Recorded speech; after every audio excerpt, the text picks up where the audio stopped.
eletrolipólise, usando qual corrente? Corrente tem duas, né? Uhum. A gente pesquisou tanto a questão do TENS para eletrolipólise, quanto a questão da corrente alça. Ótimo. Tem algumas pacientes que não percebem a corrente alça, tá?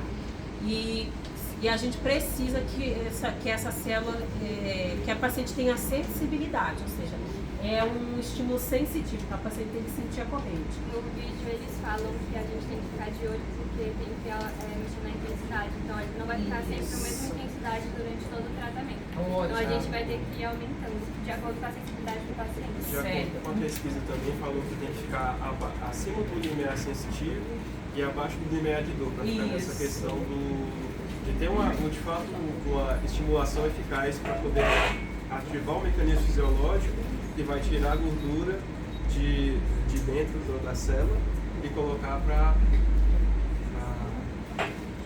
fora. Para a gente conseguir tirar a gordura de dentro e através do exercício a gente queimar essa gordura para que ela não volte para dentro de novo. Perfeito. Mas eles vão Isso, mas só um adendo é que se vocês perceberem que mesmo aumentando essa intensidade bastante, a paciente não vai ter a sensibilidade, vocês trocam para TENS, tá bom? Porque ela tem uma frequência diferente, um comprimento de onda diferente, e eu já percebi que a maioria das pacientes não sente a alça, sente a TENS, tá bom? Então é só fazer a troca. A máquina, essa que eles estão utilizando, a Neurodin, ela tem tanto a TENS quanto a alça, então é muito fácil de trocar. Não precisa nem trocar a plataforma, só troca a corrente. Pacientes assim que tem uma grande exacerbação de gordura, aí já é melhor já usar a TENS por conta disso? Não Bom dia, galera. O nosso grupo ficou com a eletrolipólise. Vou estar introduzindo aqui o assunto. A eletrolipólise é um procedimento estético que usa correntes aplicadas na pele. Essa aplicação acontece através de eletrodo ou agulha e tem como objetivo reduzir a gordura localizada. Aí o que seria essa gordura localizada, né? Seria o acúmulo de células gordurosas em partes específicas do corpo, causando aumento na espessura e consistência do tecido adiposo. Esse excesso é resultado de um desequilíbrio entre consumo e demanda energética em alguma fase da vida do indivíduo, entre a dificuldade de manter os limites de gordura nos níveis desejados, né? Aí uma das principais causas de gordura localizada a gente tem sedentarismo, estresse, antecedentes familiares, tabagismo, alterações hormonais, síndrome pré-menstrual também, anticoncepcionais e patologias venosas ou linfáticas. Sobre a fisiologia, vai iniciar com uma ação do sistema nervoso simpático, que vai ocorrer assim, a noradrenalina, que vai ativar os receptores de beta-adrenérgicos da membrana celular dos adipócitos. Ou seja, vai primeiramente ocorrer ali uma ação do sistema nervoso simpático, que vai liberar os hormônios adrenalina e noradrenalina ligados aos receptores beta-adrenérgicos que estão presentes na membrana celular dos adipócitos, vai provocar reações bioquímicas que irão resultar na ativação de enzima, das enzimas triglicerídeos, fase sensível ao hormônio, que vai hidrolisar em triacilgliceróis, que resulta na liberação de glicerol e ácidos gráficos. Esses ácidos gráficos vão ser captados pelo músculo e também pelo fígado para serem oxidados ou parcialmente oxidados ou então estrificados para formar novos triângulos. Gente, essa informação é muito importante, tá? É a parte aí que o pessoal erra muito aí na hora de uma prova de estágio, tá? O mecanismo de queima de gordura com a eletrolipólise, ele é indireto, tá? A agulha não vai lá e queima a gordura e a gordura vai embora, não, tá bom? É via sistema nervoso simpático, tá?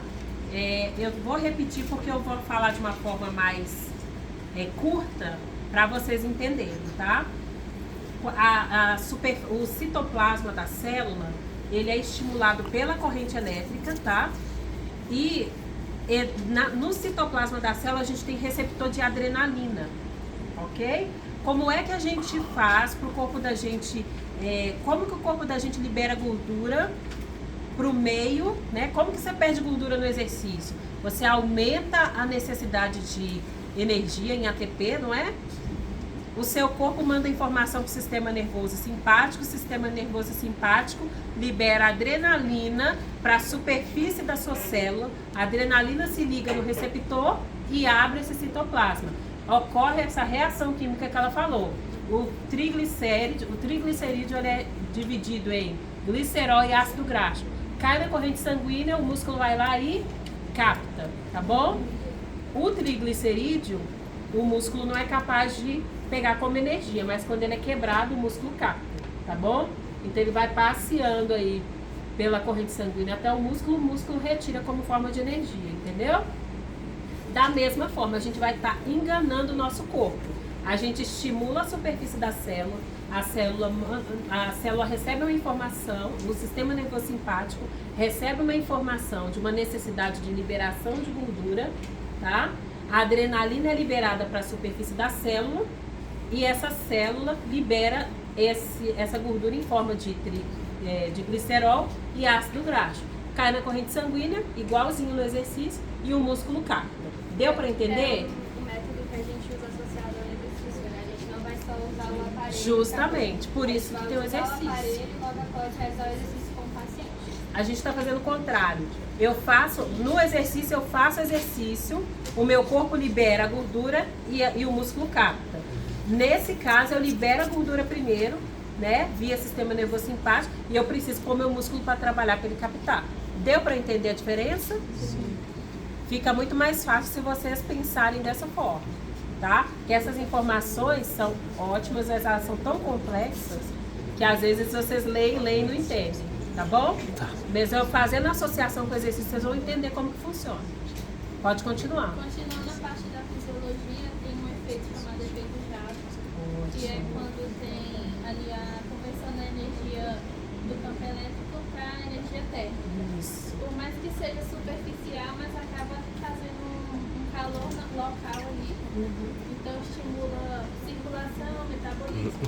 E isso acaba mobilizando substratos, que seria gordura, glicose, essas coisas. Além disso, tem um efeito eletrolítico, que como forma esse campo elétrico, tem a movimentação de íons. Isso acaba temporariamente mudando a polaridade da membrana. E aí a membrana tende ela tende a usar mecanismos dependentes de ATP. Isso. Por isso acaba tendo um gasto de energia celular. Perfeito. E o outro efeito fisiológico é o neurohormônio, que ocorre pela estimulação das fibras do sistema simpático, levando à liberação de catecolaminas. Isso. Essas substâncias ativam os receptores beta-adrenógenos, que estimulam os adenosiclase, que leva ao aumento dos níveis de AMPC intracelular. O aumento do AMPC ativa a lipase sensível ao hormônio, e essa lipase é responsável pela quebra dos triglicerídeos armazenados no adipócitos. Nessa quebra são liberados ácidos gráficos e glicerol, que em seguida entram na corrente sanguínea e são transportados para os músculos. E depois são oxidados para produzir energia. Se na eletrolipólise não houver a quebra dessas gorduras, o gasto dessas energias, essa energia vai voltar e não vai fazer diferença nenhuma. Então, basicamente, a professora resumiu isso aqui de forma mais Isso. detalhada. Deu para entender o que ela falou depois de eu ter resumido para vocês? Porque ela detalhou a liberação de catecolaminas, o receptor adrenal. Então ela detalhou essa informação, tá bom? Mas eu resumi antes para vocês entenderem o que ela estava falando.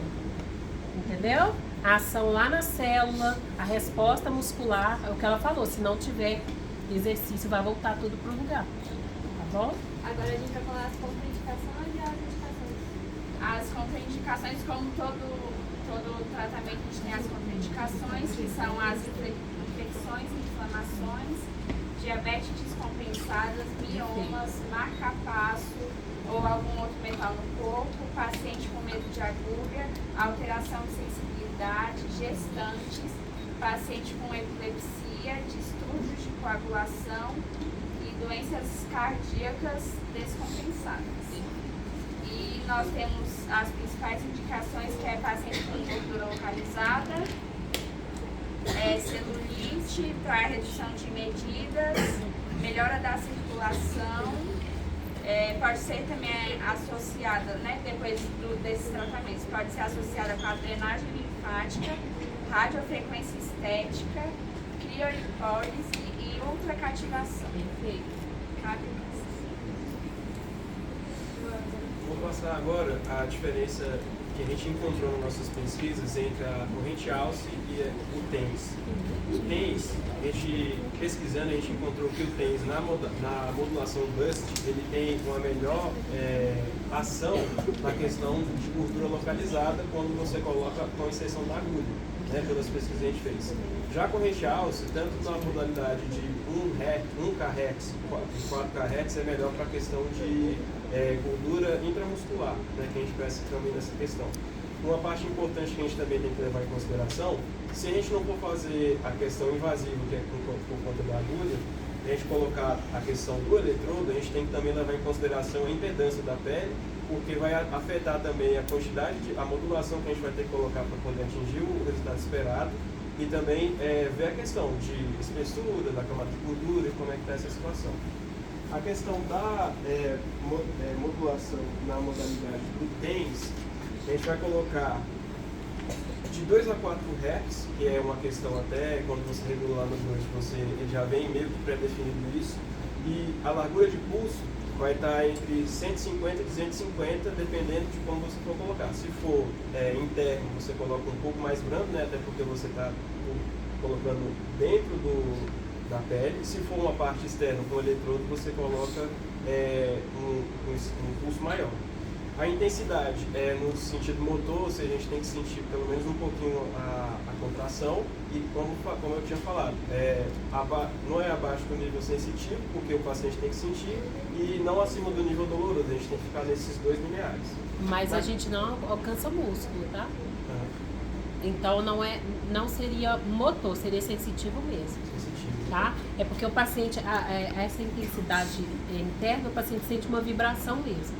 Então parece motor. Mas se o paciente percebeu uma contração muscular profunda, é porque você ultrapassou o tecido subcutâneo, tá bom? Na corrente Alce, a gente passando aqui, tem as duas frequências, né, tanto a de 1 kHz quanto a de 4 kHz. A duração do Bush seria de 2 a 4 milissegundos, e aí vai ficar a critério, né? Se a gente for usar a de 1, a gente vai usar 2 milissegundos, e se a gente for usar a de 4, a gente vai usar a de 4 milissegundos para maior conforto, a de 4 e a de 2 para maior torque na questão. O decay do ciclo do Bush seria de 10% se a gente fosse utilizar os 2 milissegundos, ou de 20% para 4 milissegundos. A frequência de modulação vai entre 1 a 120 Hz, mas normalmente a gente utiliza aquela frequência de 50, né, por conta esqueci o nome da frequência, 50 Hz no Alce, mas é uma frequência que ela tem uma melhor ativação de todas as partes, toda a cadeia de eventos. Eu acho que deu só uma leve misturada aí. Essa questão da frequência que você está falando seria porque pegaria fibra tanto vermelha quanto branca? Agora, pela anotação que eu tenho aqui, não tem essa especificação, mas pela pesquisa que eu tinha feito, quem vai de 1 a 120, mas a de 50 seria pelaquela questão quando o pessoal do corrente Alce se apresentou, eles falaram que tem uma margem de frequência que, eu esqueci, tem até um nomezinho específico, mas é aquele nomezinho específico que... Isso, dessa contração aí, para ter essa questão. O tempo de aplicação, o tempo de aplicação vai de 30 a 60 minutos na questão da corrente Alce. No TENS, ele vai de 20 a 60 minutos, né? Como a gente tem um tempo limitado aqui, a gente colocaria na questão dos 40 minutos, né? Para a gente conseguir ter um tempo restante apto para poder continuar a terapia. E terminando, o tempo on-off seria aquela mesma situação, a gente tem que colocar conforme a aceitação do paciente, mas de preferência que ele se sinta confortável. o rise e decai também, de subida e descida, né, para poder não gerar um desconforto no paciente. E a amplitude, como eu já tinha falado.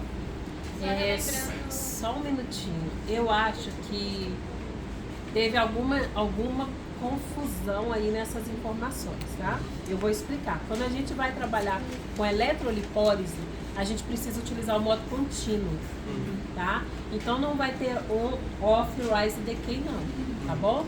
Se você olhou isso em alguma literatura, você manda pra mim, porque aí eu tiro as dúvidas, tá?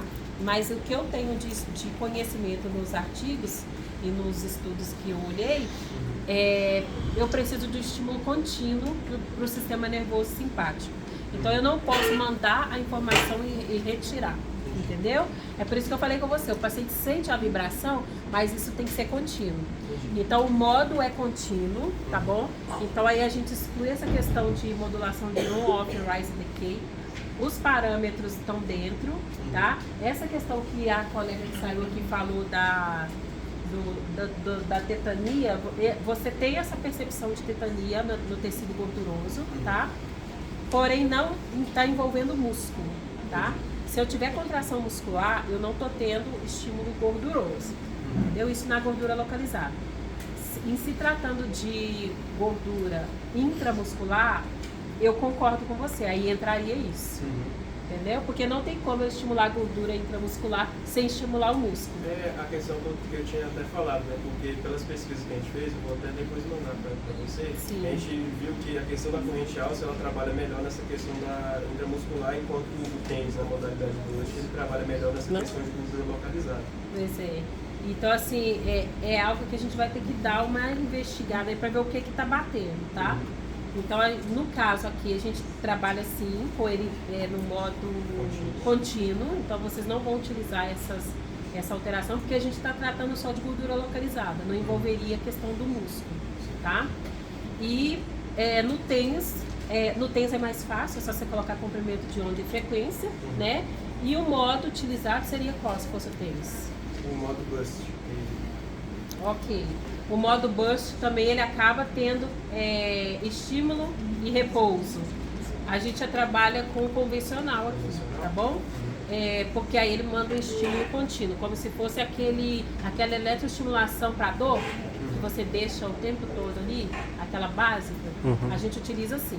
Mas eu não estou desconsiderando o que você falou. Você manda o material para eu dar uma pesquisada, tá bom? Então, Eu queria confirmar a informação que eu achei, que a aplicação seria uma vez por semana a cada 15 dias com a agulha, com os eletrodos seria uma vez por semana. Eu queria confirmar se está correto. tá correto. A Tá bom? frequência do... Tá correto. Se você vai fazer invasivo, uma vez na semana. Se você vai fazer com eletrodo, 2 vezes na semana. Tá bom? Aí, recapitulando a questão do aparelho, que eu tinha falado sobre a intensidade, então a gente vai estar sempre conversando com o paciente, perguntando como é que tá a sensação, e a gente vai aumentar a intensidade se ele estiver baixo. E vamos pra prática. Vamos pra prática. Gente, lembrando que... Vai começar higienizando a região do paciente, tá? Com álcool.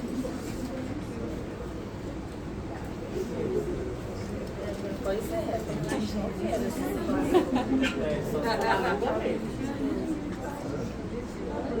Tá higienizando com álcool, tá? Álcool 70.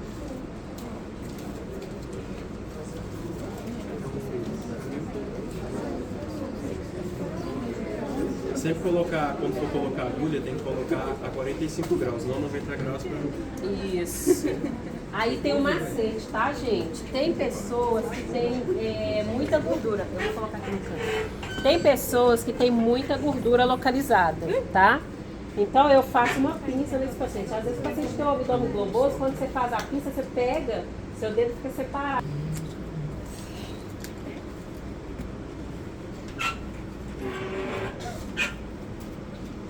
A gente vai estabilizar a área aqui e vai colocar. Como ele tem menos tecido adiposo, a gente vai colocar numa angulação um pouco mais curta para poder a gente não pegar no... Isso. Faz uma pinça para você sentir a musculatura dele, tá? A gente não pega na pele, não. Dá uma fundadinha e cata a gordura dele aí, ou a ausência dela. Aqui, ó. Pouquíssima gordura, né? Nem no flanco. Meu Deus, que modelo é esse? Mas enfim, aqui, ó.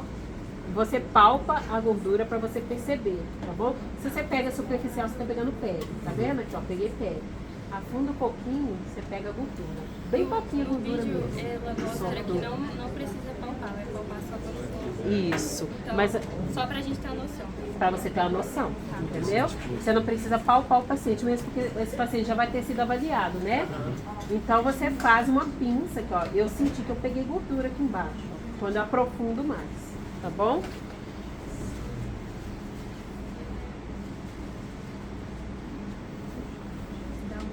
Isso, dá um toque, vai com força. Se você for de leve, não vai entrar, não. Pode bater. Bate. Isso. Agora a gente tem que fazer a pinça. Isso. Não faz a pinça na direção que você vai apontar a agulha, mas paralelo. Como assim? Isso, entendi. paralelo. A gente vai palpar Isso. e terminar de colocar a agulha. E empurrar. Deixa a agulha mais. Isso, mais retinha. Pronto. Tá bom? No vídeo mostra que, se vocês perceberem, tem tipo como se fosse um arozinho no final da agulha. Então a gente vai deixar pra fora só esse arozinho, tá? Que é onde a gente vai colocar o jacaré. Isso. Outra coisa, a superfície externa da agulha não encosta na pele, por isso que eles estão colocando o algodão. A gente usaria um agaso, mas não tem, então a gente tá usando algodão, tá? O cachê com a agulha pra pessoa. Caixinha de quê? A agulha. A gente vai Aqui. colocar mais. Sobre a distância entre as agulhas, eu vi que pode colocar até, não pode exceder 10 centímetros uma distância da outra, tá E certo? qual é o mínimo? O mínimo é 5. 5. Então fala pro povo. Então, a distância das agulhas tem que ser no mínimo 5 centímetros e não pode exceder 10 centímetros. de Deu pra distância. entender? Todo mundo aí? Oi. Se tiver aquela média, porque essa é a mais compridinha. Se você tiver a menor para usar num paciente como ele, você pode usar uma mais curtinha. E um paciente que tem um volume maior de gordura, você pode usar a maior zona, tá bom? Para pegar mais profundamente. Só que aqui a gente só tem uma. Ou eles mandam a pequena ou mandam a grande. Tá? Depois que a gente fez a inserção, a gente tem que colocar o jacarezinho nas duas pontas para poder a gente conseguir colocar aqui nas agulhas. Colocamos nas agulhas aqui, fazemos o... Tá tranquilo? Aqui teria que colocar talvez uma fita segurando o cabo. A gente dá início aqui à terapia. Aí fica aqui de 20 a 40 minutos, dependendo do nosso objetivo. Depois a gente vai retirar as garrinhas, né, que a gente colocou aqui só para fazer. A gente Isso. pode ligar pra testar? Pode, para ele sentir. Tudo bem, Antônio? E...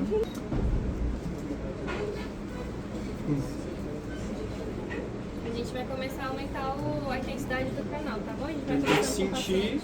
só que não pode ultrapassar o limiar de dor. Como ele é uma camada que teoricamente não está... Começou? Fala, Tá tranquilo? fala, senão a gente vai aumentar. Tá tranquilo? Você quer que deixe assim? Por enquanto tá tranquilo. Então ele sentiu, só que não ultrapassou o limiar de dor. A gente não está vendo contração, porque eu até coloquei no tenso convencional ali, com 3 Hz. E aí ficaria aqui os 20 a 40 minutos, depois a gente teria que levar ele para poder fazer o exercício, para poder fazer a queima da gordura, senão se a gente não fizer, não vai ter adiantado esse procedimento. Perfeito. Aí é que tá o macete, tá?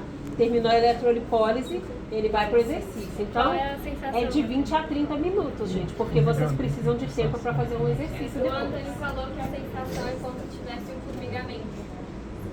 A sensação dele, a percepção dele, tá? É porque ele não deixou aumentar. E dói? Ele disse Ele que disse foi que não dói. desconfortável, mas não chegou Dá a o seu doer. relato. Não. Dói menos que tomar vacina. Não, agora eu vou mostrar pra você. É questão de prática, gente. A gente não perceber a agulha, eu vou te furar de novo. Ai, meu Deus. Para o paciente não perceber, não sentir a agulha, a gente vai fazer pressão. As vias aferentes de dor e de pressão, elas não se comunicam? Só que se eu estimulo a via de pressão, ela engana a via aferente dolorosa. Então o paciente não vai perceber. O paciente fala, nossa, eu não senti a agulha entrando. Tá bom? Isso é a diferença da boa e técnica de enfermagem da ruim. A ruim vai lá e te espeta, a outra aperta, pressiona, entendeu? Tem essa questão. A aplicação envolve. Então vocês vão saber quem é o fisioterapeuta da mão pesada e da mão leve aí. Tá bom?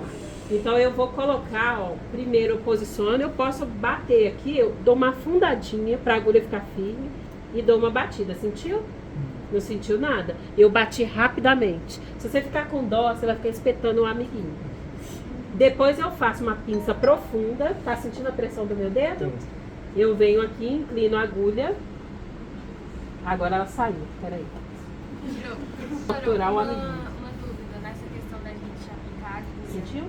É obrigatoriamente usar luvas? Tem que usar luva, tá bom? Você vê que na dermata a gente usa. É, tá? Inclino a agulha, tá? E eu venho aqui, ó, e empurro. Sentiu? Não sentiu nada? Pode falar a verdade. Sentiu? Só a pressão do dedo dela, né? Só a pressão